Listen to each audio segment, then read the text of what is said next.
I was really tempted to open with the sad music. Oh, no. I was going to open with the sad music, but I decided against it. What's up, everybody? Welcome back to Off the Bench. I'm Brandon Carney alongside Pat Gustafson. And man, I know I mentioned on this pod how our playoff matchups are 2 weeks long, and this was the first week of our playoff matchups this past week. And folks, I regret to inform you, I am getting shellacked.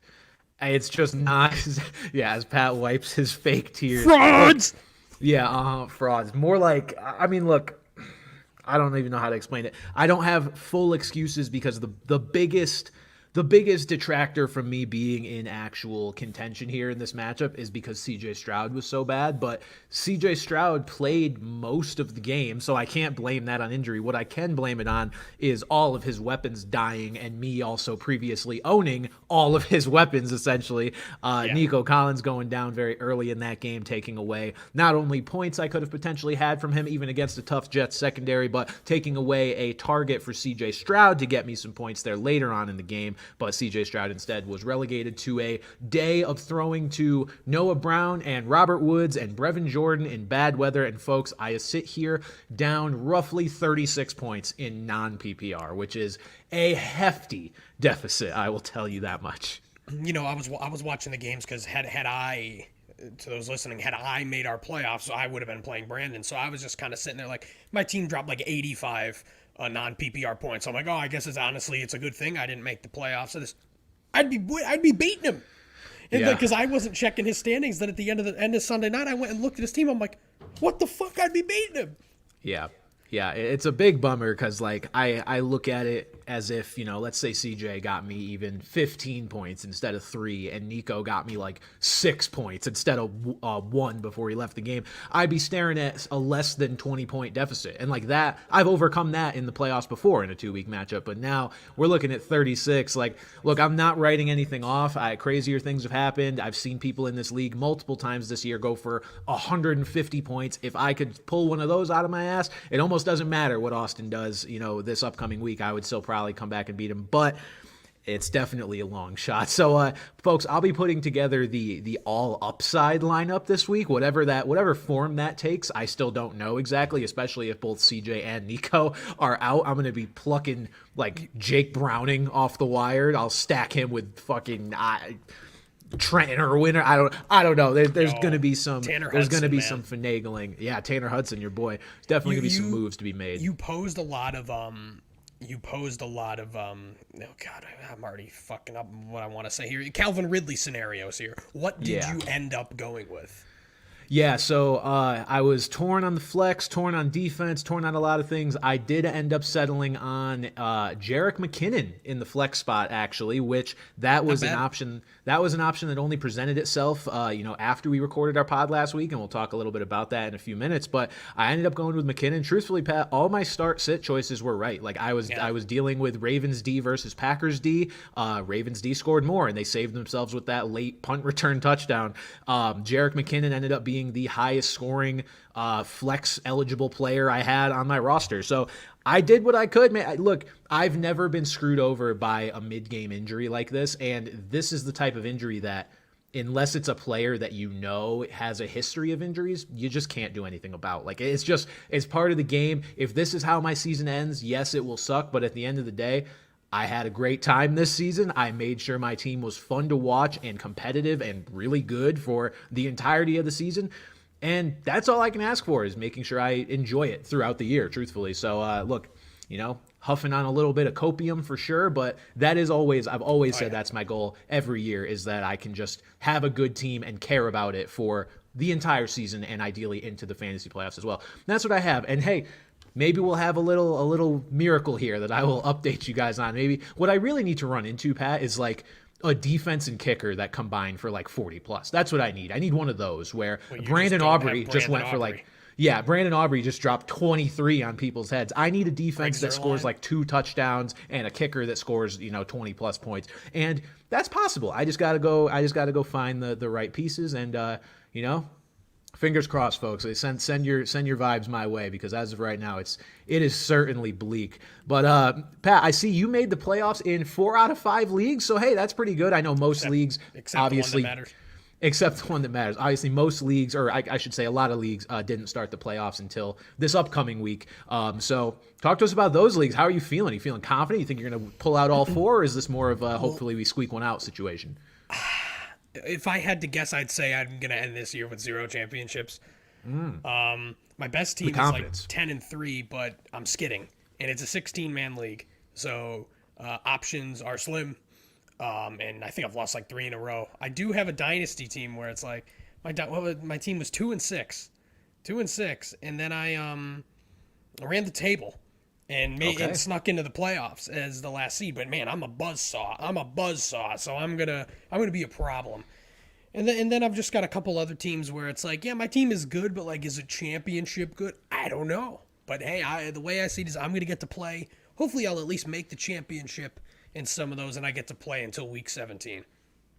Yeah, always the goal is just to be as competitive as you can for as long as possible. As far as this past week in fantasy, though, Pat, I was for once not sat in front of my TV just mindlessly watching the games. And truthfully, with how this week played out, I am very thankful for that. I actually spent the weekend in Atlanta visiting one of our friends and, got to see a true Christmas miracle. Kyle Pitts scored a touchdown in front of my own 2 eyes in person. Not only did Kyle Pitts score a touchdown, all the Falcons skill players had really good days. So I may be among some of the harshest of the critics of the Falcons not using their skill players enough. All 3 of Kyle Pitts, Bijan Robinson, and Drake London had really nice days. I like to think it was because I was in attendance.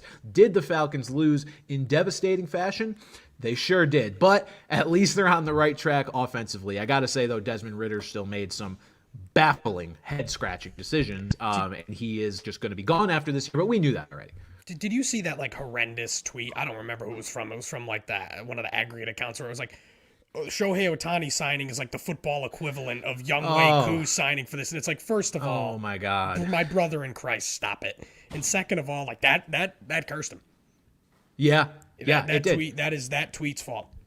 Well, and all the circulation, during the week of Younghoe Koo is now the most accurate kicker in NFL history with the minimum of 100 attempts. That's probably not true anymore. He had passed Justin Tucker largely because he had a much smaller sample size than Justin Tucker, but Koo, still a very accurate, very good kicker, and it pretty much immediately squanders away that title. Yeah, that tweet was brutal. I roasted the hell out of that tweet as well. And I will say, we didn't put it on the show sheet. I just thought of it a few minutes before, but something else that needs to be mentioned is our boy Sean McDermott.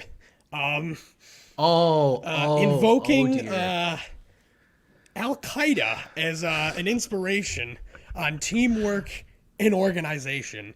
And by God, the memes and the tweets about it are just fucking hysterical. Like, every single one has succeeded in making me laugh. My favorite was like Sean McDermott watching on September 11th going, man, these guys are organized. Like, they're just...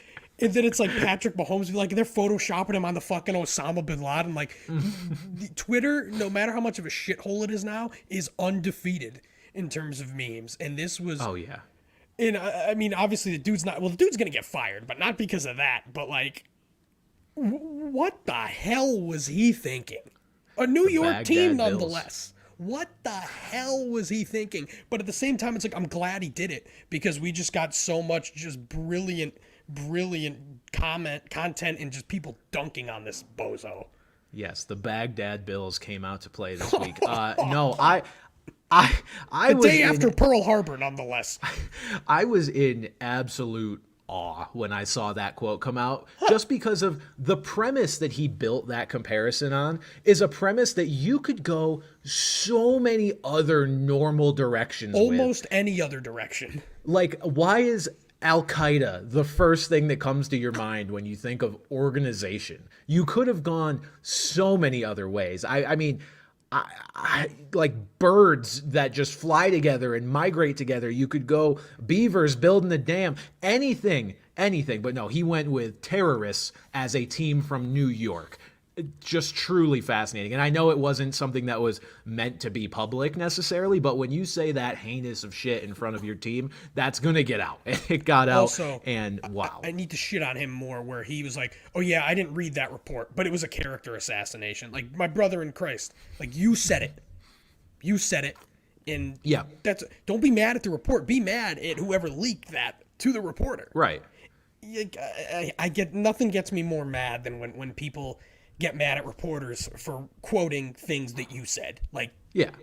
shut Yeah, the no, fuck up. they're mad that they got caught. They're not apologizing for the fact that they said it. They're apologizing for getting caught or mad that they got caught. No, completely ridiculous. But okay, let's get into the actual NFL happenings from this past week. Starting with this really quick, Pat. There were so many goddamn upsets this week, which is why, like, again, this is maybe the first week of the season where I wasn't sat in front of the TV watching all the games. And so it kind of just felt like I was in the twilight zone, checking my phone and following the games from afar, because I was like, how is any of this happening? Instead of seeing it firsthand, I just see these scores coming through of constant upsets, starting with my boys, the Patriots, on Thursday night, just coming out and looking What like the hell was that? they don't want a top pick. They're just running train on the Steelers in Pittsburgh. That's a different story. But so many upsets this week.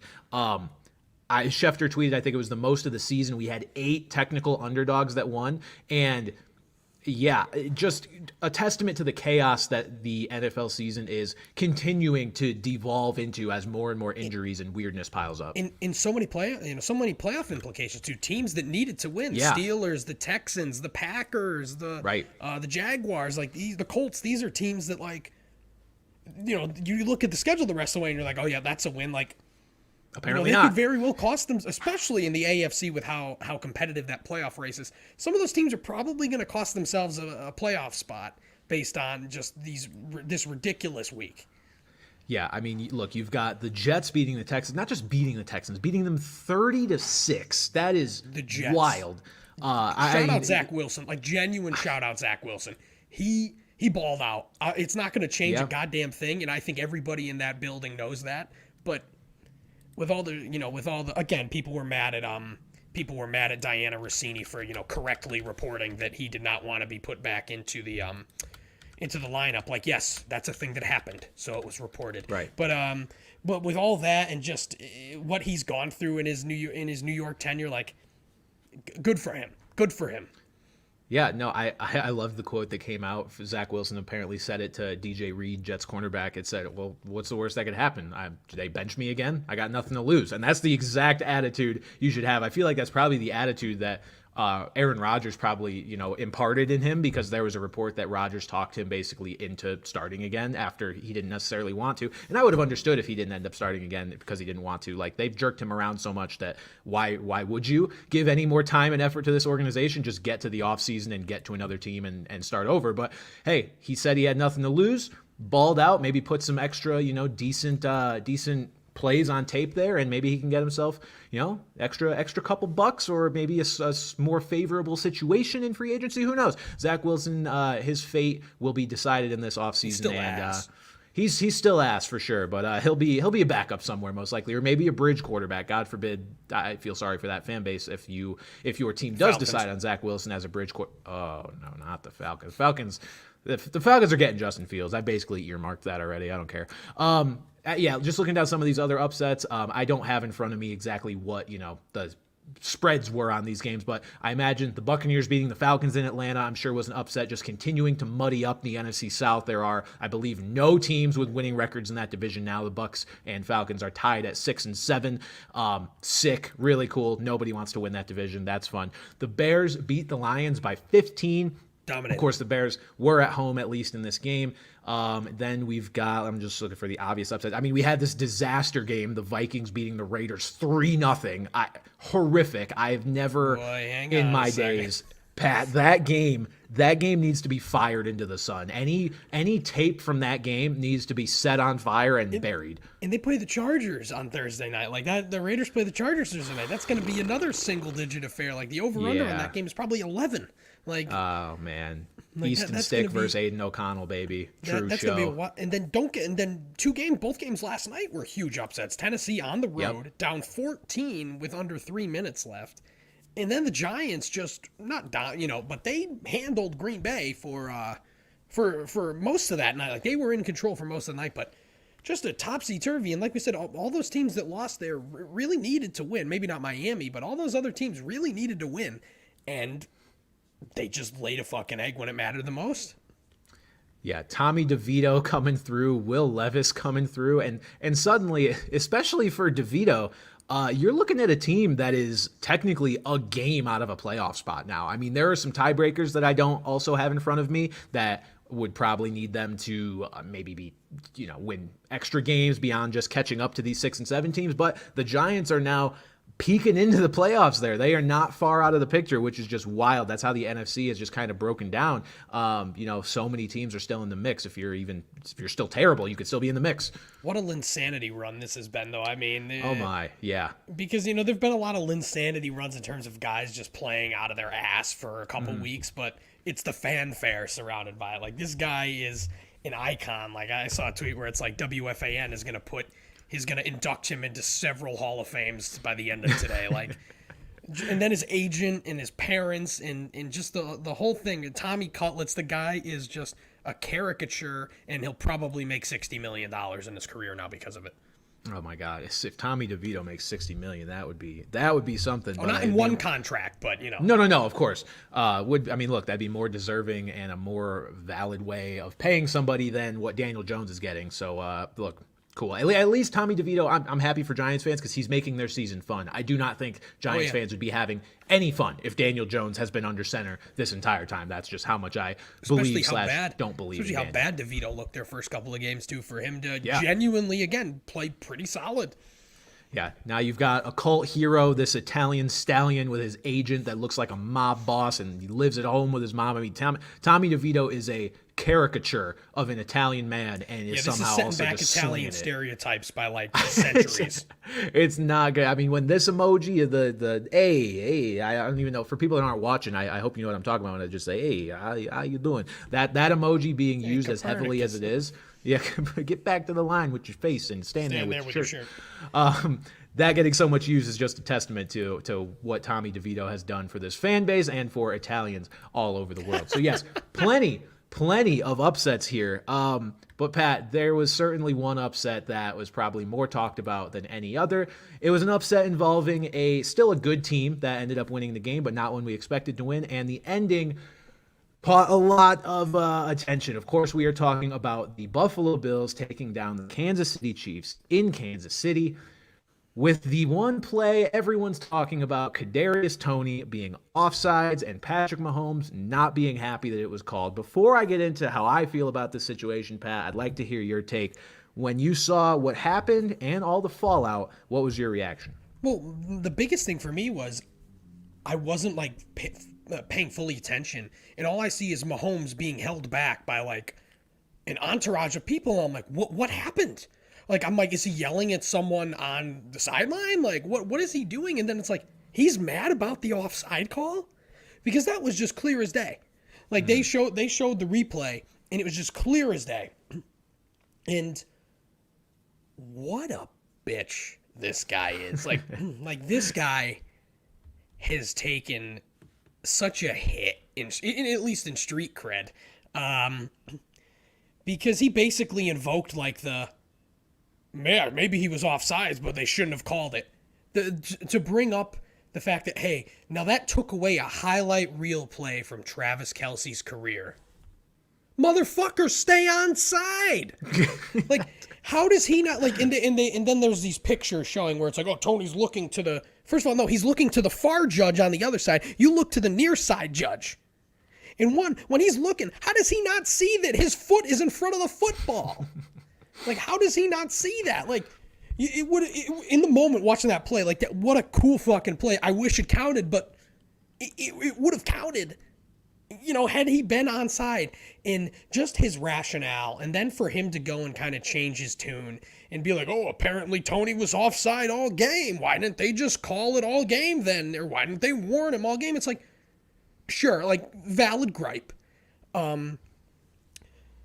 But like in for Brittany Mahomes, who has gained a lot of favorability, I would say, in the public eye after not being so well liked, to post that just a very oh god, what's Steph Curry's wife's name? I'm forgetting her name, but she posted that thing too, where it's like, oh, Aisha, where it's like a rigged for money and stuff. Like, yeah, you won a Super Bowl on the heels of a ticky-tacky holding call.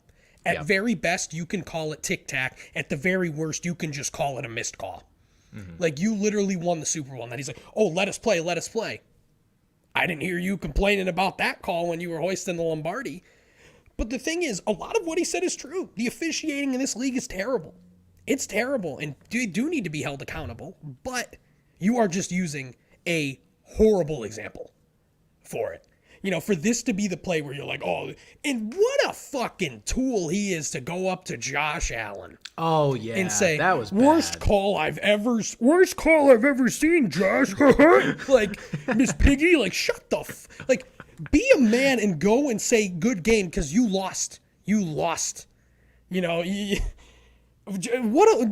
was just such a corny move. Like, what a loser. What a sore loser in that moment. You can be mad. You can go pop off at your press conference after. At least congratulate the fucking guy who outplayed you and outclassed you, clearly. But just baffled by all of this. That's been my thought since the very beginning, is just like, why? Why are we doing this?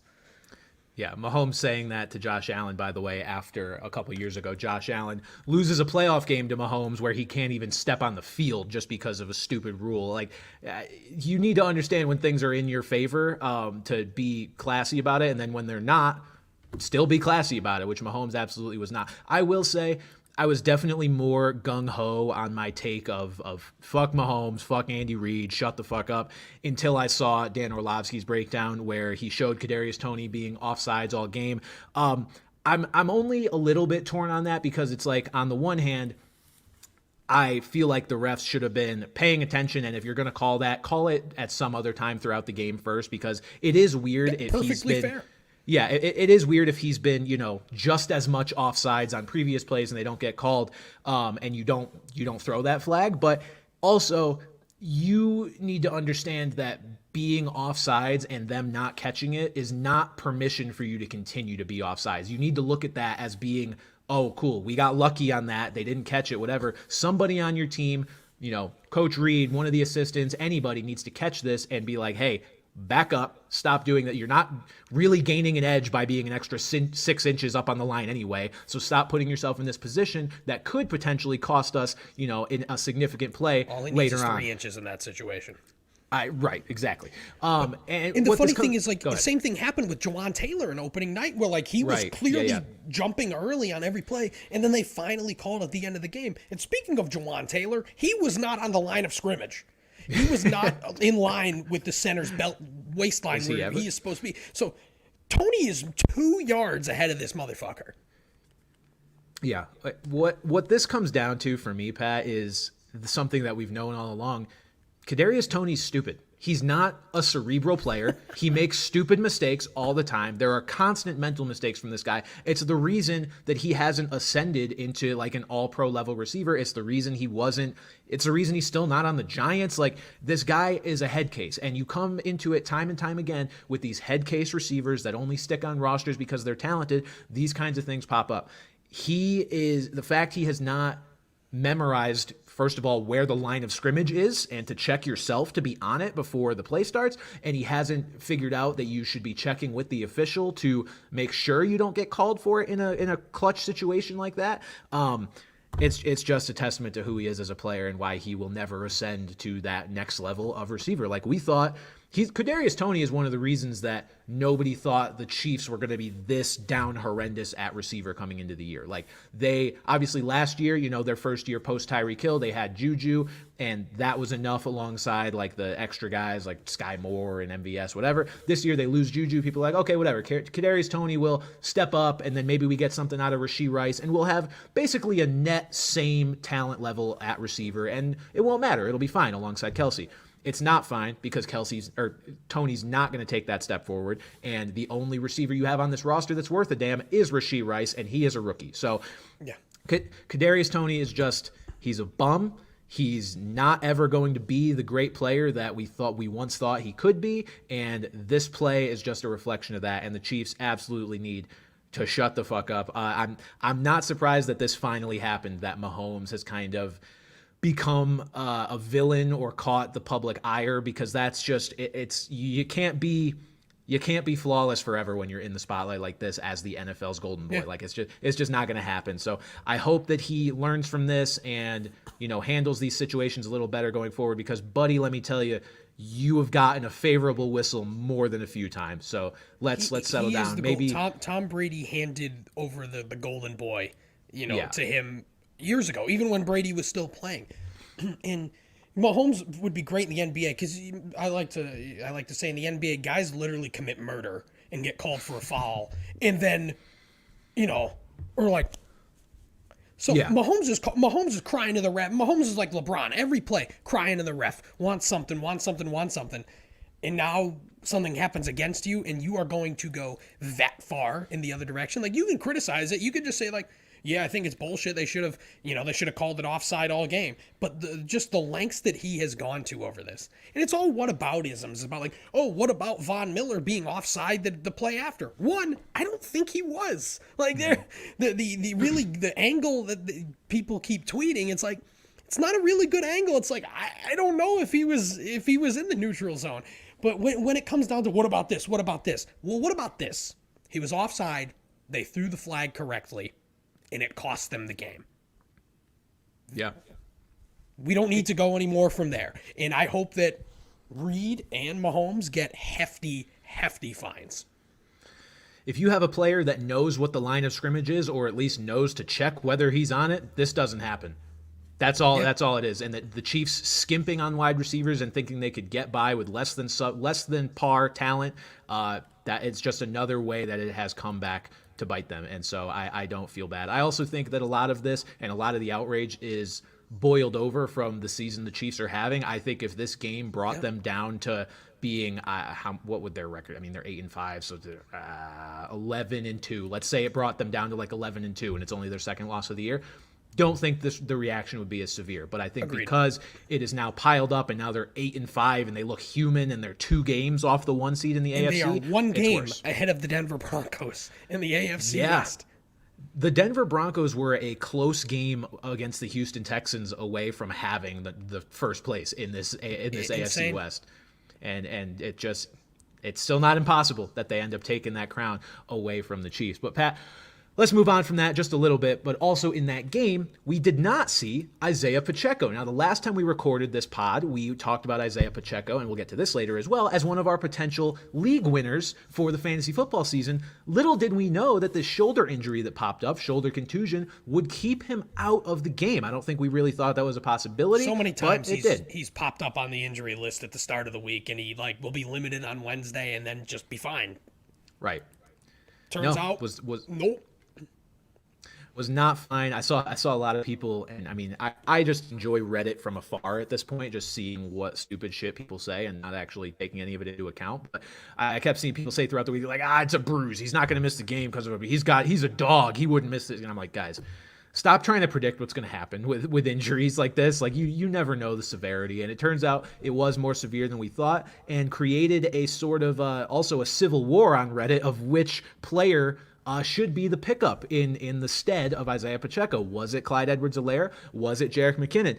I still don't know if we have a really clear answer. I personally, when I saw the news happen, obviously went up and picked up Jerick McKinnon. Clyde Edwards-Helaire was still available, passed on him. And for this week, at least, that ended up being the right call, but that was mostly just because McKinnon found the end zone.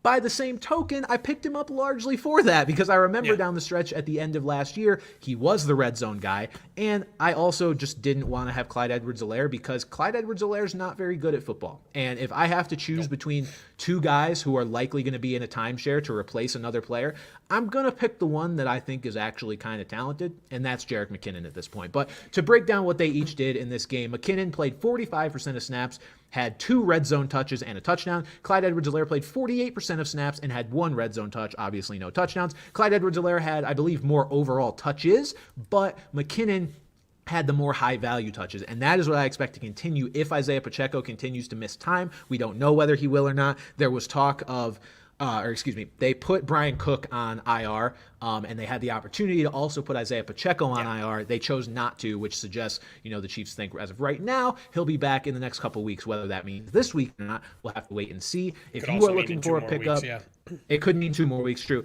If you're looking for a pickup, I would go with McKinnon instead of CEH, just because CEH is pudgy and bad. Yeah, Agree? I think this is one of those situations where you're just really not trying to start either of them if you don't have to.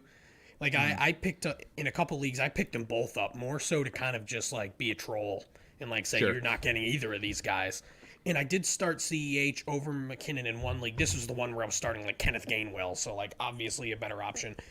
And in that situation, I was just kind of thinking like, hey, Pacheco's been really good. Pacheco's been getting a lot of volume. Who knows how much McKinnon will kind of cut into it. Maybe CEH could kind of get some of those, can get a decent amount of volume, but it was never a fully confident play. And I think at the end of the day, you're not going to be confident in starting either of these guys as long as the other person is there. Yeah, I mean, I think part of the appeal, especially for me with McKinnon, was the projected game script with the Bills. We expected it to be a shootout. It actually didn't end up being that. It ended up being 20-17, a pretty moderate score. And the appeal for a guy like McKinnon, mostly passing down back in a game like the one they have coming up against the Patriots, is probably a lot less. Yeah. I mean, I don't expect the Chiefs to really be trailing in this game, but who knows? Hey, this Patriots defense has actually been playing really well, and with how bad the Chiefs receivers have been, it could be closer than we think. But still, I don't expect McKinnon to be in a super favorable game script for his skill set. If you got to go with one of him or CEH, I would still go with McKinnon. But yeah, you're not thrilled about either of these guys if Pacheco misses any more time. I think just the PPR upside of McKinnon. Obviously, both of them are very touchdown dependent. But obviously, in PPR, you may scrape together 2 or 3 more points out of McKinnon. So, but unless you're really, really desperate, I would search for other options. Yeah, I would agree. And let's move on here just to touch on one of the other, I guess, probably biggest games of the week. Not necessarily from a fantasy perspective, but Raiders, just from Chargers. This is notable. Dallas takes down Philly, and it wasn't particularly close. So, look, we're going to talk about our projected playoff situations here and what we think could happen, but this is definitely notable because I'm starting to think that the 49ers in the NFC are just on a tier of their own. I mean, they pounded the Eagles a couple weeks ago. They pounded the Cowboys several more weeks ago. And now you've got the Cowboys, dominating Philly.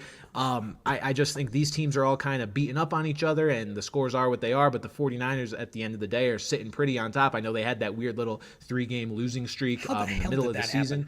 I don't know. I know they were dealing with some injuries, but it was nothing that would justify what exactly happened. Bengals, Vikings, and someone not great. No, I think it was the Browns. I think it was Cleveland. You're right. Yes, you are. Yeah. You're right. So that was weird, but the more this goes on, and you see the Cowboys kind of smack the Eagles around, you wonder, are either of these teams elite? Are the Cowboys actually a tier above the Eagles? Like, how are we ordering this? I'm not even wasting my energy on that part because I just think the 49ers are better than everyone at this point. Yeah, that's the thing, is I do think the Cowboys right now are the definitively better team than Philly, because Philly has looked awful 2 weeks in a row when it has mattered. And, they're going to be going on the road. As it stands now, they're going to be going on the road in the first round of the playoffs. And granted, it's going to be against a NFC South team, so you'd think they would win. But if they hadn't gone 9-2 in the first 10, 11 weeks of the season, this would be more like this has just not been a good football team the last couple of weeks. And I think just kind of the record, if they were whatever 7-6, we'd be like, oh yeah, this team's not making the playoffs the way they're playing right now. But I think just the fact that they won so many games. But you're right about the 49ers, because not only are they getting it done on defense, that offense is clicking. I mean, Brock Purdy, I'm just gonna say I don't think he should be the MVP. But he might be the third. He might end up being third in MVP voting. But Deebo Samuel looks like he did 3 years ago when he was this dual threat guy. McCaffrey's McCaffrey, and then you've got Brandon Ayuk and George Kittle as options again. They are clicking on all cylinders, and I think they are definitively the team to beat in the NFC, and honestly in the whole league. Yeah, and that's not to take anything away from the Cowboys. I know having the conclusion that, hey, the 49ers are great after watching Cowboys-Eagles may sound odd, but that's just kind of where I am from a big picture big picture standpoint. The Cowboys, though, credit to them for smacking around the Eagles and continuing to look really good. This offense is insane. I don't know if there's a better passing attack in the league right now than the Dallas Cowboys. Dak to CeeDee Lamb is as automatic as it gets at this point, and yeah, I think that the Cowboys have a pretty good shot of winning this division. I believe the Cowboys have a bit of a tougher stretch here down the end of the season than the Eagles do. Yeah, so the Cowboys will finish out the season playing at the Bills, at the Dolphins, versus the Lions, and then at the Commanders, whereas the Eagles, pardon me as I pull this up, will finish out at the Seahawks, versus the Giants, versus the Cardinals, at the Giants. So by virtue of matchups, the Eagles could end up winning this division. But let's just for argument's sake say that the Cowboys do win this division. If the Eagles have to go on the road, and I'm going to specifically think about Tampa here because they are first. If the Eagles go on the road to Tampa, look out. Baker chucking that thing to Godwin and Mike Evans with the Eagles having as weak of a secondary as they do. Baker at home in Tampa, watch out. Because this is... When you see a good team skidding like this, I think people like to ignore it and just assume the team is going to get back to the elite level that they're at. At this point, I don't know that we're going to be able to see anything the rest of the way that will convince us the Eagles are back to that level because their schedule just doesn't warrant it. They don't have any opportunities to prove themselves as being this elite team. So now, this is kind of the last real test that we're going to see from them until the playoffs. And we're just going to wonder, is this the level that they are able to play down to once the playoffs get here? And if they do, and they have to play Tampa, I'm less worried about it if it ends up being Atlanta because I don't care about Desmond Ridder. Yes, the Falcons have good pass catchers, but I think the Eagles will make Ridder uncomfortable enough that it won't matter. But Baker, a guy who's more than capable of pushing the ball downfield against this Eagles secondary, look out. That's how you beat him. That'll be an interesting one for sure. Moving on here, Pat, to another game. Look, last week we basically wrote the obituary for Trevor Lawrence. I guess I wouldn't go that far. We acknowledged that he might only miss a few weeks, but we certainly didn't acknowledge that he would actually be able to play this past week. I thought that was against, a lot of mumbo jumbo, being maybe, but nope. It certainly sounded like coach speak, we'll see where he's at, all this, and they saw where he was at, and where he was at was ready to play and actually put up a pretty nice day against the Browns, other than the fact that he threw 3 picks, but hey, we'll ignore that. A couple of those picks were bad. 257 yards and 3 touchdowns. That part's good. The 3 picks, not so good. Look, this Browns defense is very good, which is also why I'm a little surprised they threw him out there. Didn't seem to come away looking any worse for wear, but still bold to put him out there on a potentially bum angle against Myles Garrett. Very, very bold indeed. And that was their game plan, was they said they were going to swarm him. They were going to make him uncomfortable and get out of the pocket, and that's exactly what they did, and they forced some mistakes, and that's how they won the game. And the Jags are lucky that the Texans and the Colts both lost too, because they could have realistically been in a tie atop that division. They got lucky that their foes also stumbled. Yeah, the Browns coming away with that win, and man, the Joe Flacco storyline just gets more and more interesting, doesn't it? We saw Joe Flacco put up some pretty good numbers with the Jets, but I think a lot of us thought that was a result of Jets game scripts and being like, fuck it, just throw it. The Jets, what are we competing for anyway? Just throw it as many times as we can, and you'll get your stats up there, and maybe we'll fall backwards into a win occasionally. But the Browns are a team firmly competing for a playoff spot, even competing for their division potentially, and Joe Flacco is putting up really, really good numbers. The one thing I would love to see is the potential Joe Flacco revenge game against the Ravens in the playoffs. We'll see if that ends up coming to pass. A lot of things would have to fall the right way if that does happen, but man, that would be fun. But yes, the storyline out of this game, Trevor Lawrence playing, looking like he's going to be going the rest of the season as well, and the Jaguars trying to hold on to that first place spot in the AFC South. Now, the Pastronaut is officially gone, Pat. R.I.P. to the Pastronaut, somebody that we've talked about a few times, throughout his own insanity run. And, we talked about the possibility of him losing his job before the bye actually started in this game, but has now lost his job to our pal Nick Mullins. Pat, you think that was the right move? Yeah, yes. Honestly, though, I thought the best move was to go with Jaron Hall, because at the very least, like, you might see Agreed. that you have something in this guy. Probably not, but like, you know what Nick Mullins is about. Maybe you feel like he's better because they are kind of comfortably, like, they're a whole game up on a wild card. They are, I believe, they're the sixth seed if the season ended. So maybe they do think he's better suited to lead them in a playoff race. But I think you the best bet would have been to see what you have in Jaren Hall. But either way, mid is mid. Yeah, Mid is I mid think is they're mid just in this case. I think they're just nervous. Like any other situation or any other time of the season, I guess I would probably go with Jaren Hall, but I think they would go with Jaren Hall, but I feel like they're probably looking at it like, we're still in the playoff race here. Like you said, they are a game up holding a playoff spot right now. And to them, going with a veteran like Nick Mullins probably feels like the safer bet. They're like, we just want a guy that can control the offense. Whereas I'm over here like, is getting to the playoffs and getting bounced in the first round or at best the second round really what you're looking for this season? And It's impossible and maybe to tank in the NFC though. Look at that. Look at those standings, man. No, that's true, but that's the thing. I'm not recommending a tank. Yeah. I'm saying like, and maybe I'm too optimistic on the potential for a rookie, but I feel like Jaren Hall has to be the higher upside player just by default because we know what Nick Mullins' upside is, and it's so minimal that if you actually want to try and complete, some kind of Cinderella playoff run, it's got to be Jaren Hall. Like Nick Mullins just isn't capable of doing it. Like unless he's going to get possessed by the spirit of Nick Foles, and also the Vikings roster is going to turn into the Eagles roster from that year where it's a little bit better everywhere than the Vikings are right now, other than maybe like the receiver positions as long as Jefferson's back healthy.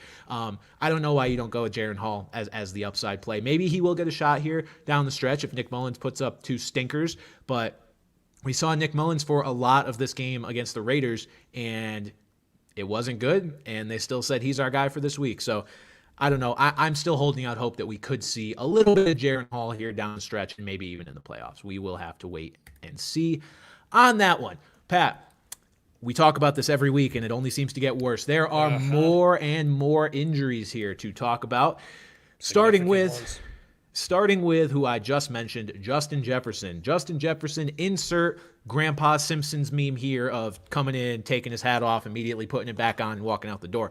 After returning from a weeks-long injury absence, Justin Jefferson immediately gets clobbered over the middle, hurts his chest.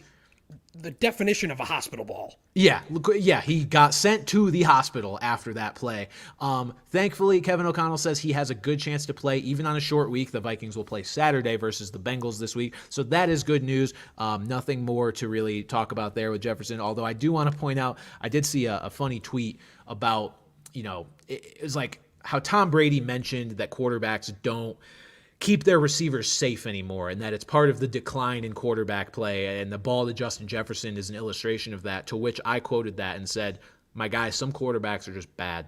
Like, Josh Dobbs throwing an inaccurate pass that gets Justin Jefferson hurt does not surprise me. Yeah. I do not have Tom Brady standards for Josh Dobbs. I'm sorry. I don't think that was like an intentional throw, like let me throw this high so Justin Jefferson can get clocked in the kidney. I think it was a misthrow, and that's what happens when you have backup and bad quarterbacks in the game. So it's just part of it. I don't think there's too much to read into it. Like he's just, quarterbacks have no respect for their receivers. No, some quarterbacks just stink. In fact, most quarterbacks stink. Nothing more than that. Yeah, if we're getting down to it. And there's not much else to think. Like, obviously, if he does miss time, you upgrade TJ Hawkinson, you upgrade Jordan Addison, but we still don't know what to expect from Nick Mullins here, so. Yeah, Nick Mullins has the Vikings season in his hands, so that should be fun. Moving on to another Justin who does not have as fortunate of an outlook, sadly. Justin Herbert will undergo season-ending surgery on his fractured right index finger. Just going from bad to worse here for the Chargers. I mean, honestly, this isn't that bad. Like we're putting the Chargers out of their misery at this point. Obviously, you never want to see a great player get hurt or miss any time in his career, but ultimately this is an injury he will fully heal from. There are no concerns going forward. It's just a finger, and the Chargers at 5-8, we're not going to sniff the playoffs anyway. This to me is just the first domino to fall now in what will be a massive rebuild for the Chargers. I think everybody's gone after this year. This will only further cement that fact. You have to. I like everybody's out. Brandon Staley, Kellen Moore, probably Austin Eckler. Like, we are going to be looking at Sorry, who? Friend of the pod, Austin Eckler. Hey, maybe he'll end up on the Oh, Patriots. I would love if he ended up on my team, but yeah, Austin Eckler's probably gone. And you look at just like Justin Herbert and Keenan Allen. I'd like to reference SpongeBob, if I may, where Mr. Krabs is kicking everybody out. He's like, except you stay. That's only Herbert and Keenan Allen. Everybody else, just get it, go on, scram, get out of here, you moochers. That's the entire Chargers from top to bottom. leg. Yep. Yeah, it's just they're all going to be gone. So Herbert done for the year. Yeah, what a miserable season for them. And every year, it's past few years, it's been like, oh, all they got to do is stay healthy, and they don't stay healthy. But even with some of the health things they've dealt with, no Mike Williams, Eckler being out for a while, they should still be a lot better than this. And yeah, Brandon Staley has long outstayed his welcome. Probably could have gotten fired a couple years ago at this rate, but I thought he would last year. They need, they need to bring in someone, whether it's one of these young offensive whizzes or a veteran coach, to take Justin Herbert under his wing. Yeah, Justin Herbert certainly needs some help. I will continue to defend him until he gives me more reason not to. Another Charger. A lot of discourse on that, saying like, "Oh, when are we going to blame Justin Herbert?" And it's like, yeah, like he deserves some of the blame here, but like I don't think we've truly seen him in a situation where he can flourish to his full potential. And hopefully, the next regime there. Oh, don't say regime. Sean McDermott's going to start popping up, but the next regime there. We'll finally put him in that position to succeed. Yeah, the NFL is naturally a small sample size league. They only play 17 games a year, and each of those years is often with a lot of turnover. And I think eventually people just get sick of, or they get fatigued for blaming people other than the quarterback, and so that defaults them to blame the quarterback. It's like, no, like I still think he just has not had the right pieces around him, even though they've been continuously rotating and different pieces. Like he still hasn't been given the best assets for him to succeed. Like it's the same like Brock Purdy and Tua are generally successful because they have incredible systems around them. Like you cannot ignore the system that a guy has around him, even if he's been in the league for a while. Can you imagine Justin Herbert, especially in Miami? Good Lord. They could have had him too. And I know they will continue to say that they're happy with Tua, and I understand their offense operates really, really well with Tua. And honestly, he is a great fit for what they want to do. But God, if you could, man. Justin Herbert in that offense. Justin Herbert in the 49ers offense too would just be. Oh yeah, of course. But especially Miami with the way Tyreek can just get open downfield like it's nothing. Oh man. I think Tyreek would have 3,000 yards if that were the case. But all right, I'll stop stroking off Justin Herbert for a little bit to talk about another Charger. Keenan Allen has a heel injury, did not practice Monday or Tuesday, and is now going to play. Well, the Chargers are going to play on a short week here, Thursday Night Football versus the Raiders. This would be more significant if Justin Herbert were playing, because you would actually have a potential good player in Keenan Allen that you are wondering how available he's going to be. Instead, if Keenan Allen even plays, he's going to have Easton Stick, throwing him the ball. And it's just, Keenan's stock is so down, no matter how you look at it. And to be honest, Pat, I think fantasy owners of Keenan Allen are probably going to be spared of this choice, because if he's not practicing either day before a Thursday game, the Chargers also know that they have nothing to play for at this point. I can't imagine he goes. Especially with the heel, the push off, the burst that the heel provides you. It doesn't seem like something you can really play through. And you're right. Like what does it gain? What gain does it give them for him to play? But yeah, without him, you could talk about Josh Palmer. You could talk about Gerald Everett if he plays. You could talk about Donald. No, I don't think he got hurt too. I don't know, but like the only Charger that you should realistically be starting is Austin Eckler. If Keenan Allen does, miraculously play, I do think you probably have to go through and start him, and just because you'd think that he'll be that security guy for Easton Stick. But like you said, you probably won't have to make that decision. But it's not going to be. It's going to be an ugly one going forward. But we'll see how they fare this week against the surprisingly stout Raiders defense. Yeah, this game is going to be gross. Easton Stick with I can't wait. Easton Stick with a career 183 passing yards. He's been in the league since 2019, so this will be... When he graduated, winningest quarterback in FCS history. when his Oh, career I remember finished. he was nice with it in the FCS. Look, maybe he'll pull out some of that magic. I'm thinking about on my upside plays, maybe going with Palmer if Keenan Allen's out. I need to decide who I think has the most upside because I'm desperate. But yeah, Palmer is a guy volume wise that you could consider if Keenan Allen is out. And a solid deep threat too. Yeah, solid deep threat. So, look, the Chargers are just banged up as fuck, but that Thursday Nighter is going to be gross. And another guy who may not play in that Thursday Nighter is Josh Jacobs of the Raiders. So, this game just continues to get even grosser the more we talk about it. Josh Jacobs has a knee injury, didn't practice Monday. I didn't actually get an update on if he practiced today or not. I don't think he did. Let me double check. Let's see. Yeah, DNP Tuesday as well. So Josh Jacobs not practicing Monday or Tuesday before this short week. This is one that because it's a running back, there's more touches that you could potentially step into more directly versus just hoping that a receiver takes a certain amount of targets.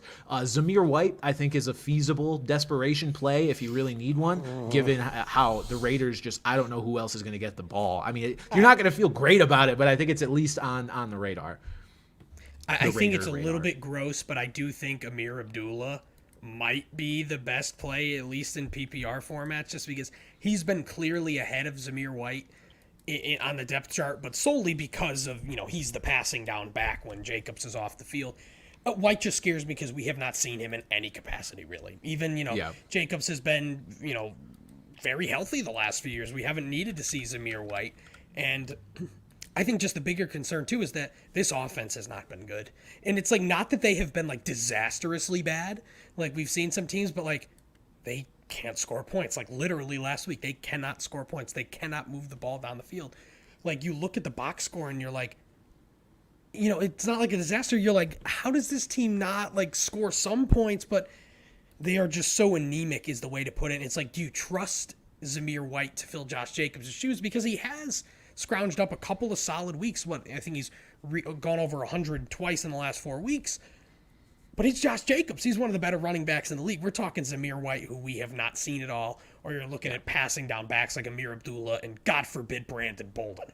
But but even more so than the Chiefs offense. Put it this way. If you have to start a Chiefs running back or a Raider running back, I would much rather start a Chief running back. Either one of them. Yeah. I'd rather start CEH over Zamir White or Amir Abdullah. Yeah, totally agree. The one thing to note about Zamir White is he is absolutely not a receiving back. So Amir Abdullah will 100% be involved in those situations. It'll be a bit of a split. So look, the game script could be friendly for Zamir White. These are two terrible teams. Maybe the Raiders will actually be able to run the ball. It's not a given that they'll be playing from behind the whole time and they'll need to throw Amir Abdullah out there, for a million snaps. But Zamir White has not been a receiving back at all. The only thing that they might have the edge with, too, is that, their defense is considerably better than the Chargers. So, they may be in a position, this game could be, dead ass another, 6-3, 6-0. Being on prime time is an abomination. Hammer the under. I don't care if the under's 4.5. Hammer it. Al Michaels is going to need fucking bang energy or just any sort of caffeine pill. The man is going to eat his first ever vegetable. He is going to be down so bad this Thursday. But yeah, just one last note on Zamir White. 17 catches total across his 3 years at Georgia. The season high the most he ever had in a season was 9 in his final year in 2021. But he was there with James Cook, was he not? Probably. I think they overlapped. Probably. I think Cook was more of the pass catching guy in that situation. Yeah. So just to illustrate that Zamir White, though, is not, a 3-down back. He will be off the field almost certainly on 3rd down or in 2-minute drills. Yeah. And okay, let's move on to the injuries that plagued me personally. First, Nico Collins, calf injury, left in the first quarter of that game. His status is still to be determined here.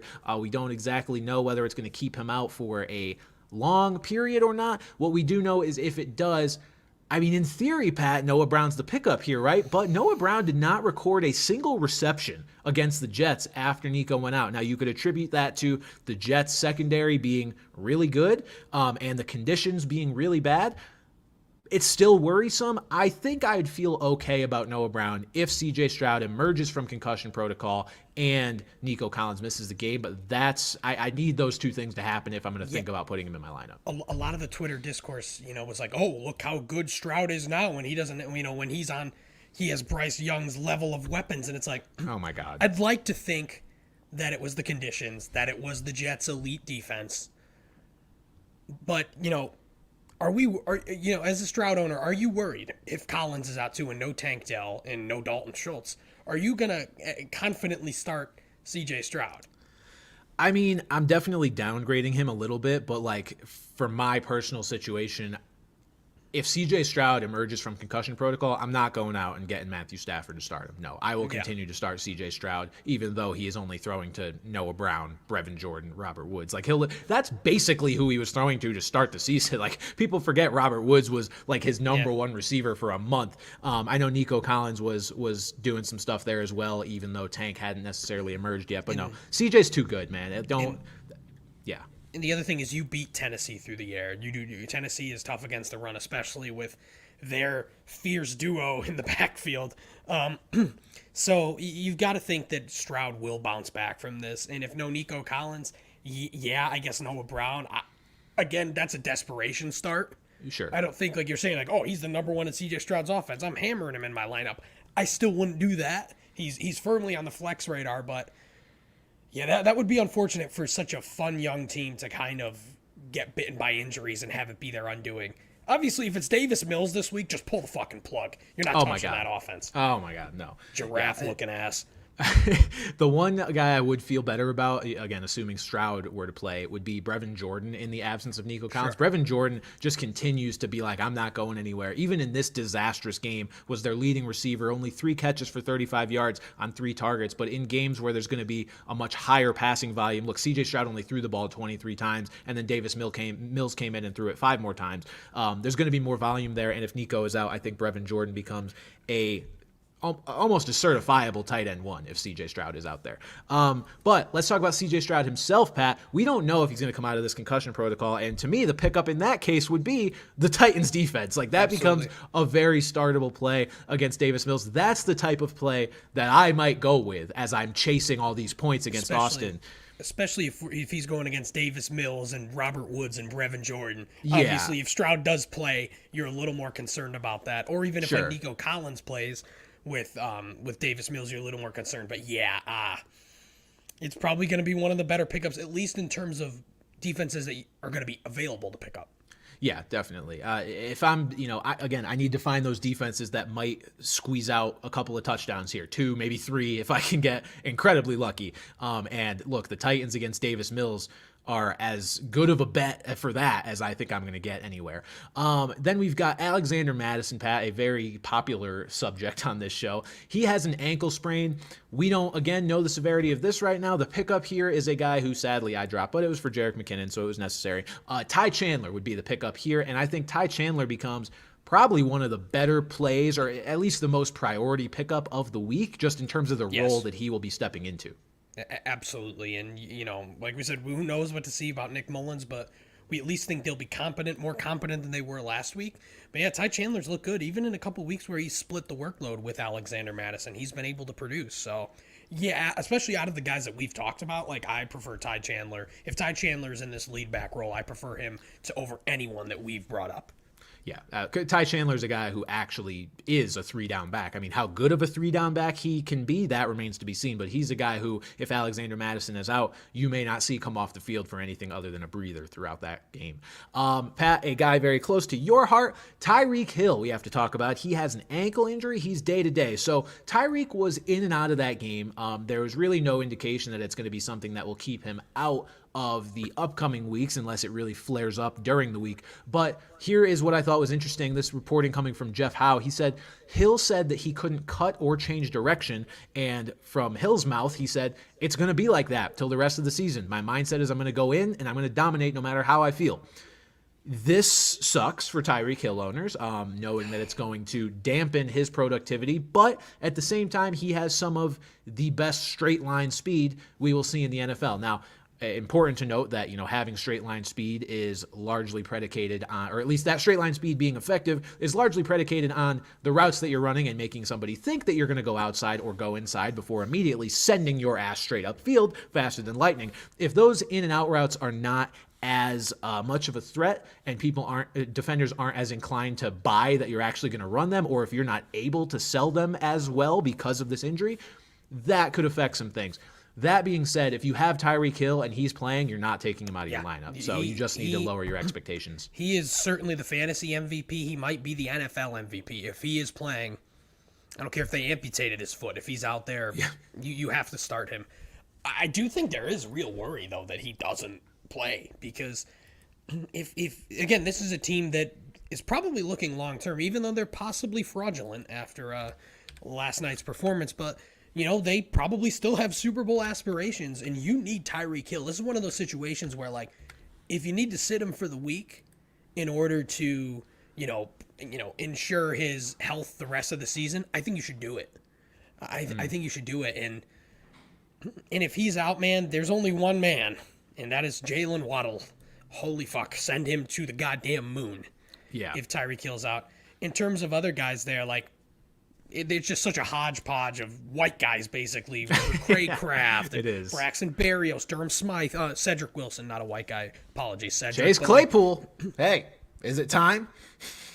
It better not be, but I don't think it's gonna be.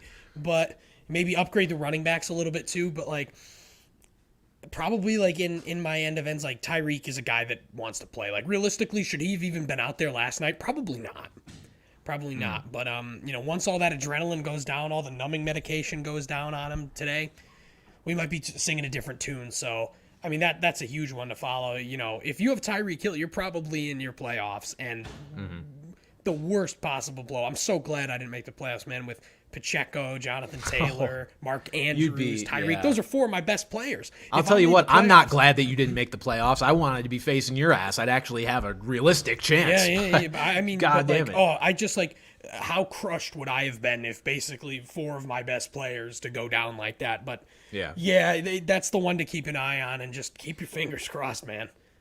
Yeah, the reason I think he's going to play is shout out to this Twitter account. It's been one of the best ones to pop up this year. The Coach Speak Index.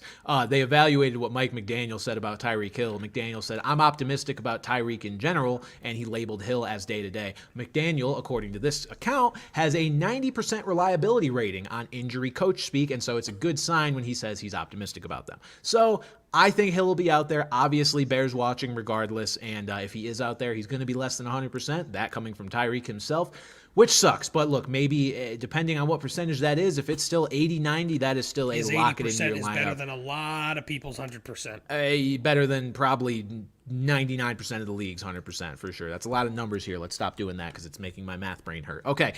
Pat, this is a little mini segment I put together called Where the Fuck Did That Come From? Just because there are some players who popped off in fantasy this week that did so to such a degree that I took notice and was like, you haven't really done this all year. What just happened? So Zeke Elliott, look, we talked about him as an option to replace Ramondre Stevenson, or because he was the guy to replace Ramondre Stevenson for the Patriots, but we talked about him as a fantasy option.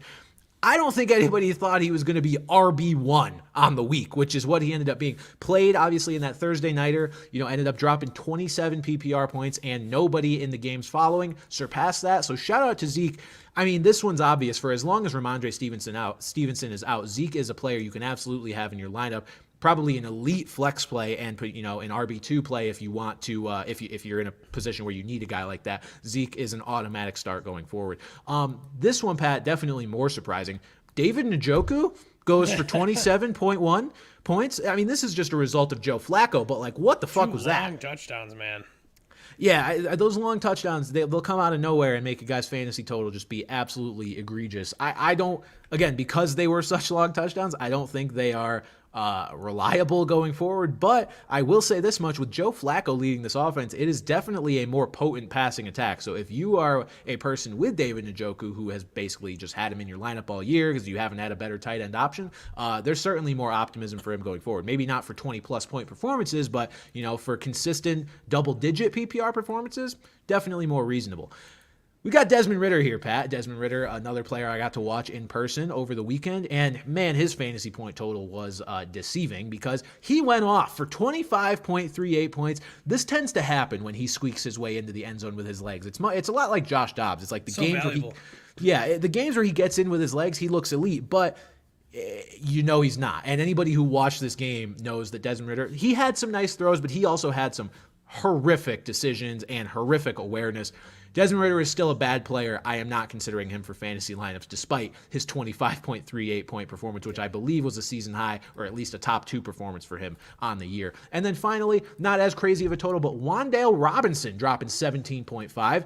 I mean, look, this just coincides with Tommy Cutlets, our boy Tommy DeVito, having a nice game, and Wan'Dale Robinson was the beneficiary. And it's a case where you've got to see what you've got in some of these young guys, especially him and Jalen Hyatt there. Obviously, you know what you've got in those geezers, Darius Slayton and company. But yeah, I'm still not really starting a Giant that's not named Saquon Barkley. No, definitely and not. I think that's the way to go there. But yeah, I don't even say pick up Robinson. Dynasty pick up Wan'Dale Robinson, sure, but no. No, I mean, Wan'Dale Robinson's been sort of a speculative ad at multiple times throughout this season, and I'm sure this will be another week where you'll see his ad percentage spike a little bit. I mean, look, this was a season high for him in fantasy points and in receiving yards, so I understand. At the end of the day, he still only got 7 targets, so if you want to speculatively add him, feel free. I think there's probably other guys you could take priority over him with, but hey, to each their own. Pat, we did this draft that I touched on earlier. We didn't? Last week, Pat and I conducted a draft of potential fantasy football league winners that we believed would pop off and have really nice performances throughout the course of the fantasy playoffs. Look, our fantasy playoffs started last week, so that's why we did it in advance of that, knowing that a lot of people's don't start till this week, but that's okay. Needless to say, or should I say nevertheless, we are going to look at whose team or group of players did better as far as how well they are doing as potential fantasy league winners. So here's my group of players. We'll just go through them and their point totals. So my first pick was Devon Achane. He went for 12.1. Nothing crazy, but I mean, hey, not the worst. Rashee Rice, 18.2, is doing exactly what I hoped he would do, which is emerging as more of a go-to target for the Chiefs on a team that desperately needs go-to targets. They seem to finally be settling him into that role, which is nice. Bijan Robinson had 19.8. Dak Prescott, nothing crazy by the past few weeks standards, but 17.94. You're still not going to be upset with that. Yeah, you're not going to be upset with that at quarterback. And then Breece Hall, this one was a roller coaster because I made this pick, wasn't like incredibly confident in it. And then, again, I was at the Falcons game. I'm checking my phone to see what's going on in these other games when they kick off. Dalvin Cook got the first 2 carries of this game after Breece Hall was questionable all week, and I was like, tilting. Yep. I was like, if we do this active but not going to play thing, I am going to scream. Thankfully, that is not what happened, and Breece Hall actually went nuts. He went for, in PPR, 26.6 fantasy points, one of the top running backs on the week. So shout out to Breece Hall. I believe he was RB2 behind Ezekiel Elliott among running backs this week. So he went off. All my picks hit for the most part. Some more than others, but they all hit. Pat, same. Your Yes, picks. all of mine hit as well. Yes. Here's what happened for Pat's picks. Isaiah Pacheco did not play. Noah Brown, 0. Trey McBride was on bye, but we knew that when you made the pick. Justin Fields, 24.72. Really nice pick there. That one worked. And Keaton Mitchell, 7.2. So, folks, if you were looking for league winners, I hope you listened to me and not Pat, because that is. Hey, the jury's Pat, still out on those guys, though. Like, they got time. I get. Look, the Noah Brown pick is definitely looking, I think, better right now. I mean, I don't know how I say it looks better after is out 0, there, but then I'm not losing hope on that. yeah. I understand that. Trey McBride still has to play a game, and Isaiah Pacheco, as long as he actually Pacheco plays, out, I was just like, man, like yeah, that was a tough look. But yeah, as of right now, your list is certainly leaves a little bit to be desired. I mean, 5 players combined for 31 points roughly. So solid. If you're playing golf fantasy football, then yes, that's absolutely solid. Yeah. All right. Moving on here, just a quick note that I thought was interesting. So we talked about how Al Michaels is going to be falling asleep this Thursday. This piece of news coming out today, that NBC has passed on Al Michaels for a playoff game. So basically, NBC's A team, as anybody who's watched Sunday Night Football at all this year knows, has been Mike Tirico and Chris Collinsworth. But there was an opening, because NBC has so many playoff games, that they needed a different broadcast team. And Al Michaels is one of the commentators who can be considered for that due to the nature of his contract. Obviously, he doesn't do things full-time with NBC anymore, but he's still able to. They chose to go elsewhere. They're going with their backup broadcast team that I believe does college football. It's Noah Eagle and somebody else who I don't have in front of me right now. Todd Blackledge, thank you. So they will be calling that game. Nah, no, Noah Eagle's good. He's good. Yeah, they'll be calling that game, and it's just, I mean, one, good. I'm glad because last year Al Michaels had the Jags-Chargers game that had one of the most monumental comebacks ever, and he sounded like it was a preseason game. So this is for the best. Al Michaels and Tony Dungy was not the move by any means. Maybe I if think you they want probably just wanted. lullaby. I think they probably just wanted a booth that is more in season. That's more a bit more chemistry together. But apparently that was news to Al Michaels too. When they were interviewing him and asked him about it, he goes, "That's in my contract." He goes, "I didn't know this, but." A fall from grace, like we said, we mentioned him last week. Like the man called, World Series, Super Bowls, the fucking miracle on ice. Like he is an undisputed legend. But might be time, Al. I think it's time. It's fun. It's weird and interesting how like commentators can fall off just as much as players can. I mean, granted, it takes a little bit longer. Al Michaels has been doing this for almost 50 years, but still, yeah, I think it is time to call it quits there. Thank you for your service, Al. Okay, real quick, let's check in on the playoff picture, Pat. And look, a couple weeks ago we talked about it and what we thought. How we thought the actual playoffs might play out, looking at the teams currently projected to make it and just seeing if we thought they would still hold on to that come the end of the season. Just another check-in here to see if our tunes have changed. I don't think the AFC playoff picture has changed at all, technically, since the teams in the playoffs right now have not changed at all since we last talked about it. It's still Ravens, Dolphins, Chiefs, Jaguars, Browns, Steelers, Colts. Maybe the Chiefs might have been the 2 seed last time we did this, but still, all the same teams. And then in the NFC right now, we've got the Niners, Cowboys, Lions, Bucks, Eagles, Vikings, Packers.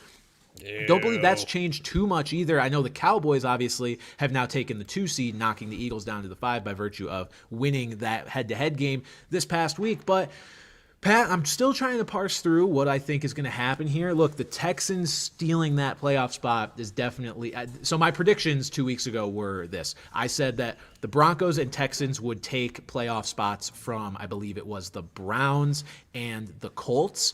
I now feel less great about the Texans potentially making the playoffs with just all of the injuries they've suffered. And if the CJ and Nico injuries are longer term, that's definitely going to be tough. I still think the Broncos are going to get in, and I think the Broncos are going to make life hard for whoever they play.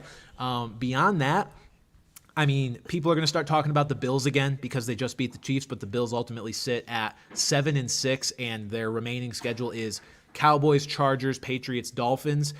They could go 2-2, 3-1, even in that stretch. And if they go 3-1, they're probably in the playoffs. So that will be a team you certainly don't want to see. But also, they've played so poorly for most of the season that I'm not going to immediately write that off and just be like, oh no, the Bills are back because they scrounged this one out against the Chiefs 20-17. I agree completely on Denver. You look at their schedule, what they're good. They got to go to Detroit this coming week. That's going to be difficult. But then after you've got Patriots, Chargers, Raiders. So they're going to lose to the Raiders again, and then but but realistically, those could be 3 wins. Those should put them in. I mean, the Steelers looked horrendous. They looked horrendous. Like the Raiders put up 0 points and somehow looked better than them. Like the Steelers looked miserable, and I just cannot see a team like that with the vibes going on right now and their lack of momentum. I can't see that carrying out, but. Another team, Cincinnati, like Jake Browning, the back-to-back solid performances here. Yeah. But again, there's just so much going on. So many solid teams. We'll talk about the mess that is the NFC, but like it's a mess here too. But it's a mess of much better football teams. So it's going to be a lot harder to get in here. But I guess if I would have to say it, I would probably I think I'll roll with Cleveland and Indy and Denver.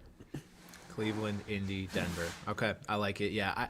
I was going to say, like, of all the years we've talked about the possibility of an entire division making the playoffs ever since they expanded to 7 teams. I was like, of all the years, if the AFC North did it this year with their weird-ass quarterbacks that they have, that'd be wild. But, again, always the thing that sort of prevents that from happening is the teams cannibalizing each other, which is probably what's going to end up happening because look, the Bengals have 2 division games still against the Steelers and the Browns. I'm sure every team in the AFC North still has 2 division games left to play. I'm not looking at it, but I imagine they do, and that is going to prevent somebody from getting in. Whereas a team like the Broncos, does not have other teams in their division that are also trying to get in, other than the Chiefs, who we assume and think are going to hold on to the 1 seed here.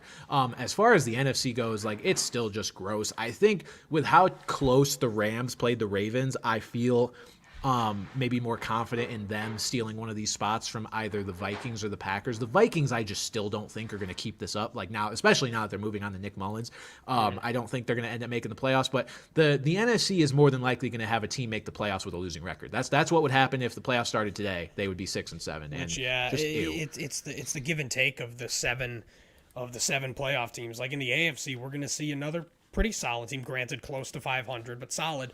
But we're going to see like one just not very good football team probably go into Dallas and get their asses eaten in a game that is going to be terrible all around for viewers, ratings. But like I said, in the AFC, it's going to just make things a little bit more competitive. But yeah, I also with the NFC South, I'm still gonna say I think the Falcons end up taking this division. If things were to end today, the Buccaneers would get it. But the Falcons' next few games are at the Panthers, versus the Colts, at the Bears, and at the Saints. They could win all those games. I don't trust the Desmond Ritter Falcons to go 4-0 the rest of the way.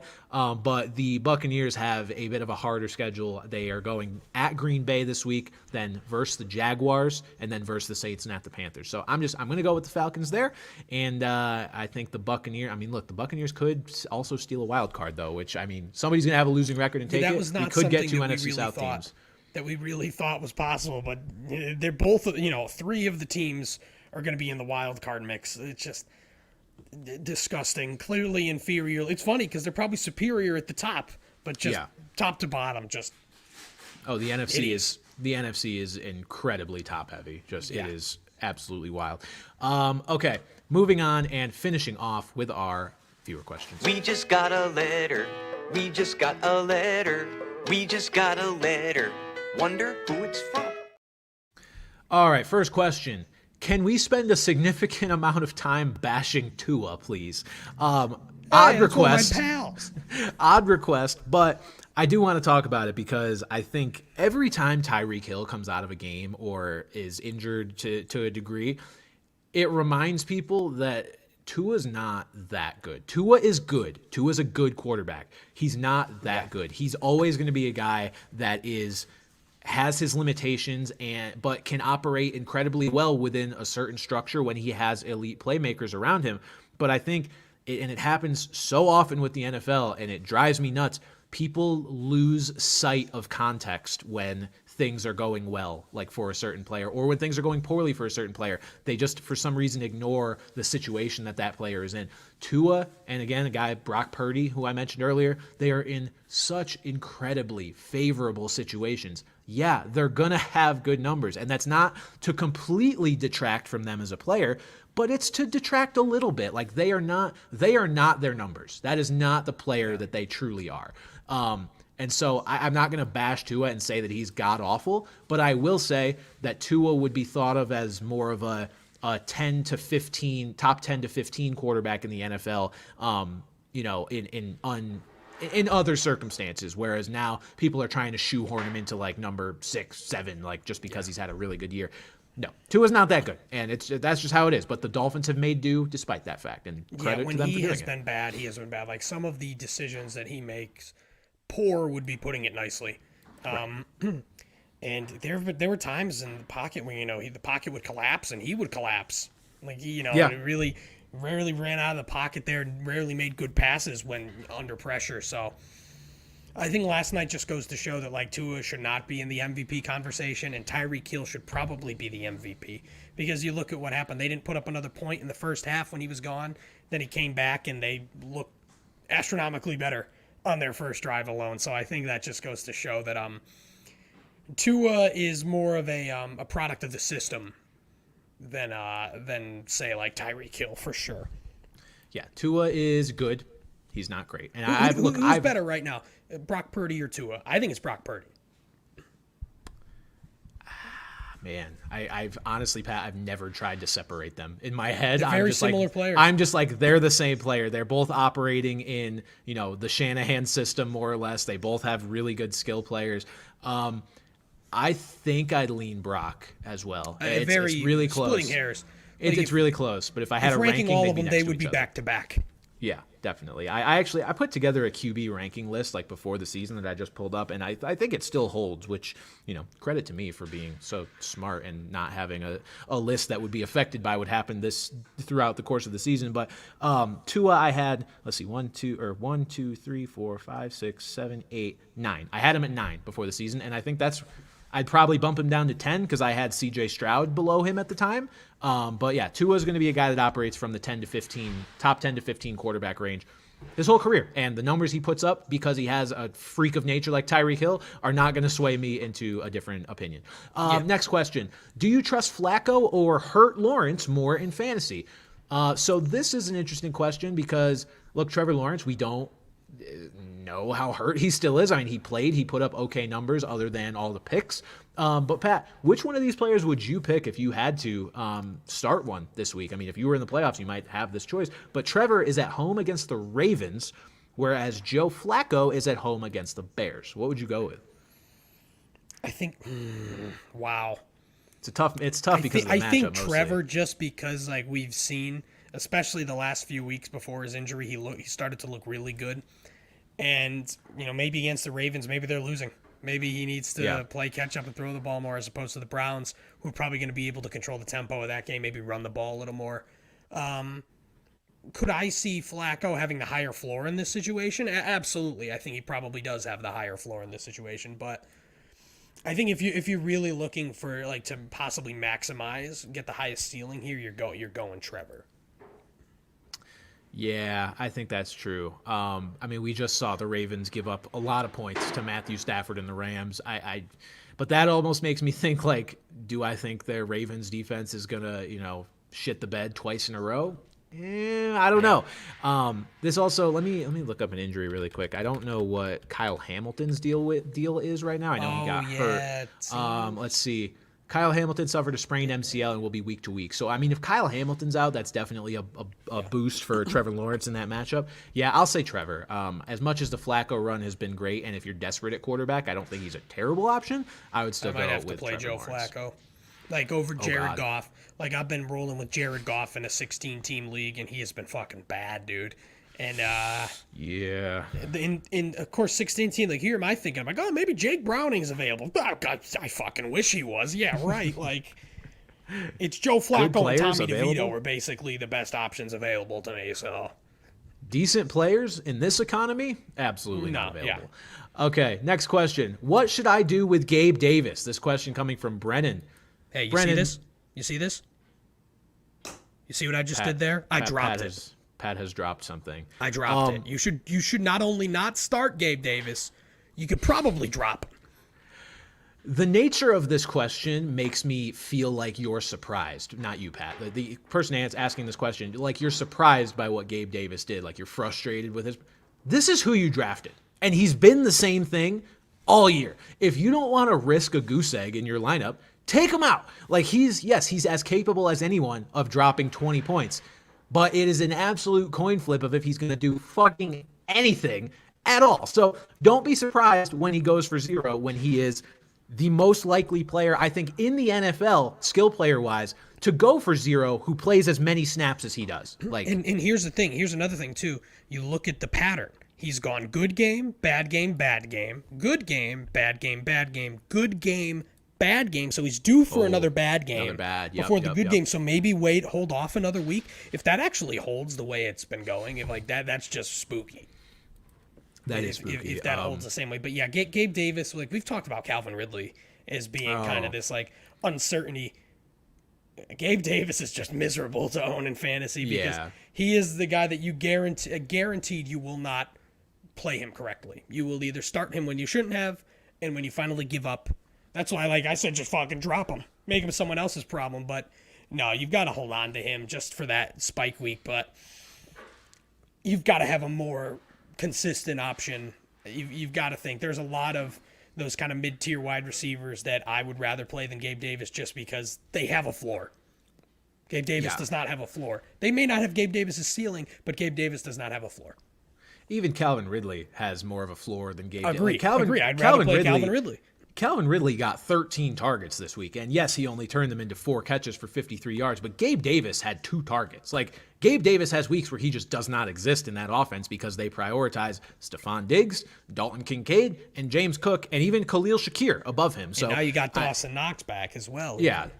Dawson Knox is back, just making it more gross. No, fuck Gabe Davis, man. This is anti-Gabe Davis podcast, and it always has been. All right, next question. Who is the biggest fantasy football terrorist in your life? No Kyle Pitts. That's a cop-out. Is this question from Sean McDermott? The biggest fantasy football terrorist in my life, I mean, it's if you've listened to the show at all, it's Calvin Ridley. I mean, we know that Calvin Ridley is the new Gabe Davis, just not as severe as we just mentioned.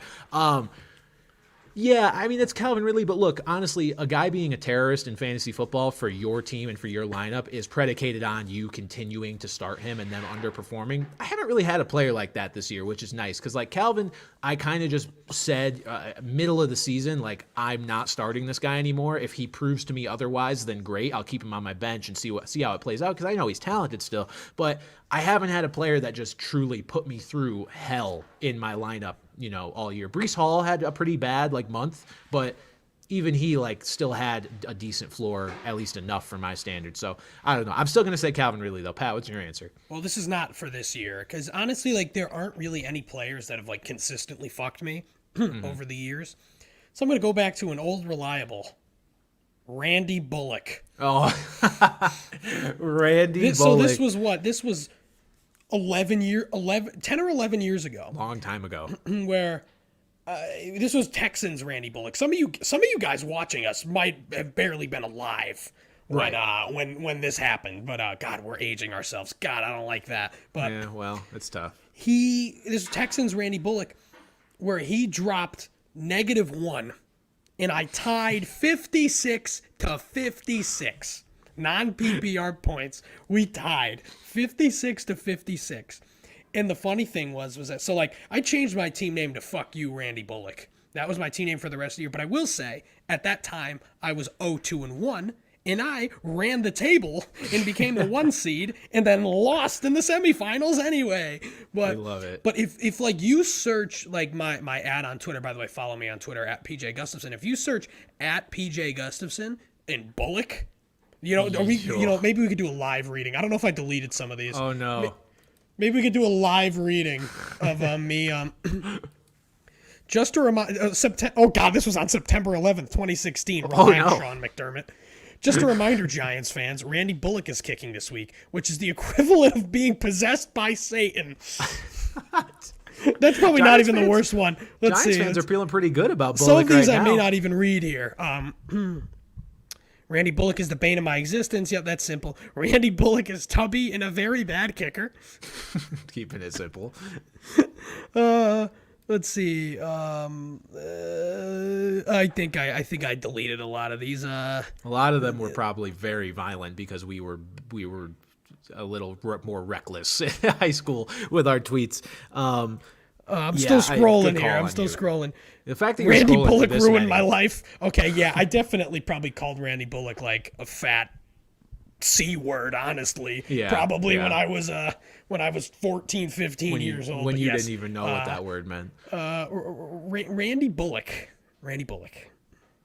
Yeah, definitely a good answer. I'm trying to think if I have a lifelong fantasy football team, because even Kyle Pitts was only a year-long thing. I haven't really had anybody that's bitten me a million times because I hold grudges and I just don't draft the guy again. And honestly, I shouldn't say that. I famously don't hold grudges if I think the situation has changed well enough to make it beneficial for the player. But I don't bite again on players that the situation hasn't changed on so that they can hurt me again. That's exactly why I didn't own any Kyle Pitts this year, despite Definition everybody of telling insanity. me, oh, you're going to draft him. No, I'm fucking not, because I don't hate myself that much. Okay, final question. Herbert owner, should I play it safe and go with Stafford or go nuts with the Roman Emperor DeVito? You go with Matthew Stafford. Yes, Yeah. agreed. Matthew Stafford We've seen plays Tommy the Washington DeVito. Commanders. We've seen Tommy DeVito be absolutely useless. Like, you know, we've seen a couple Even of this really week, bad Matthews. his fantasy total wasn't great. It was fine. It wasn't great. We've seen a couple really bad games from Matthew Stafford. One where he was banged up, but at the end of the day, he's still throwing to Cooper Kupp. He's still throwing to Puka Nacua. He's still got Kyron Williams to, you know, keep the run game up. It's still just a better offense, and he's still a better quarterback. You're not thrilled about either of them, but in this one, as boring as it sounds, you've got to play this one safe and roll with Matthew Stafford. Yeah, Stafford has put together 3 straight 20-plus point performances. Something about having Kyron Williams in that lineup with him, even though he's a running back, seems to make Stafford a lot more comfortable. So, yeah, in a plus matchup against the Commanders, I'm definitely going with him instead of DeVito against a pretty good defense with the New Orleans Saints on the road as well. All right, folks, I think that'll do it for this week. Pat, you got anything before we sign off? Fuck you, Randy Bullock. Fair enough. Randy Bullock just catching not even strays. These are just Obviously, direct right hooks. he came into my thought last night when he missed a kick and then came in for the game, and I'm like, if this fat fuck misses this kick, I'm like, we're gonna turn the fucking clock back, man.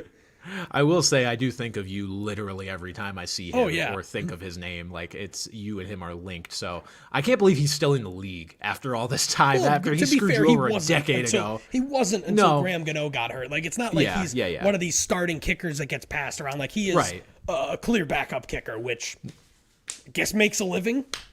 No, I just can't believe he's even on teams like call list when they need a fucking kicker, because that's how bad You he know, is. in Roberto general. Aguayo is like still on a practice squad. Very unrelated, but like I'm pretty sure he. You know what? I've got to confirm this. I was watching a video and he popped up in it, and they said, no, he's a free agent. Oh, that's too bad. He is he may be the biggest bust in NFL history, like just in terms of just what the investment decision-making. was on a kicker. Like, what was it, second round pick on Roberto Aguayo for the Bucks, and he was just Like, at least when like the god-awful. Raiders took Sebastian Janikowski in the first round, like that man played for them for like 15 years. Like, Right, Janikowski was defensible. great. Not a good pick, but defensible. Shane Roberto Leckler Aguayo, was great. Like indefensible. that was a great combo pick. But yeah, He just caught a stray here at the end of this podcast. But yeah, that's all I have to say. sorry, Berto. All right, guys, we will be right back here next week where you will find out if I continue to advance in the playoffs, roughly a 0.00046% chance, or if I get eliminated from the playoffs, which I'm not going to think of what the reverse percentage is of that. And if I I already enjoy forgot what I just it, said. which will be a 100% chance if it happens. All right, toxic. Hey, at least I made it this far, pal. All right, guys. Thank you for tuning in. For Pat Gustafson, I'm Brandon Carney, and we will see you guys next week. Bye-bye.